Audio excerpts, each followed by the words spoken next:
Hi, this is Bradley from the Fayetteville Free Library, and today we're going to cover how to install Zoom. Zoom is a popular video conferencing and webinar communications tool that many schools, libraries, and businesses are using right now as we're unable to meet in person. We're going to start by going to the App Store, which for me is the Google Play Store. On Android that is called the App Store. We're going to go ahead and search for Zoom.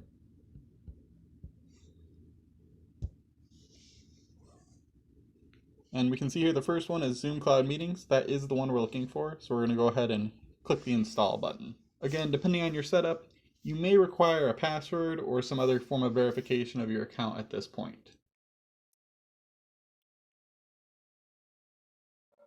Now that Zoom's installed, we're going to go ahead and hit the open button.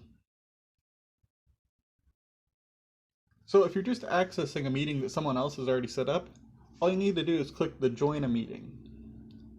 Here it's going to ask you for the meeting ID, which hopefully they've shared with you, and then a name. So we'll go ahead and use my name.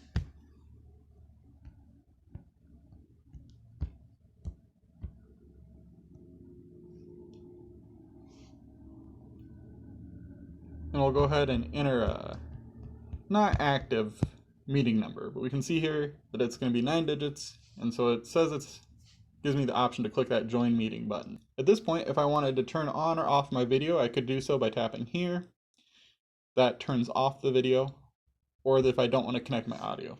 So if, for example, I'm meeting but I'm not in a place really to show the video, I might want to turn my video off so that they don't see where I am. If you have an account set up, you could go ahead and sign in. If you need to set up an account, you can do the sign up. The sign up's pretty easy, so we're going to start with an email.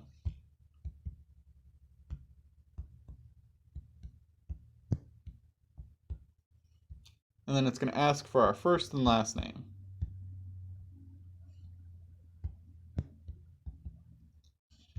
Now you probably want to read the terms of service before you click agree, but I'm going to go ahead and click agree for this demo.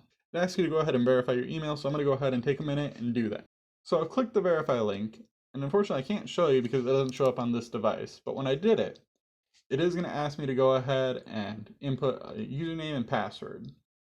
Alright, now that I'm all set up, I can go ahead and sign in if I want to with the username and password I just finished setting up. So the username is actually my email address in this case, and the password will get put in just a second. Alright, now that I've got my password entered, I'm going to go ahead and hit sign in. At this point, I can either create a meeting, join a meeting, or schedule a meeting, along with the whole other variety of things you can do in Zoom.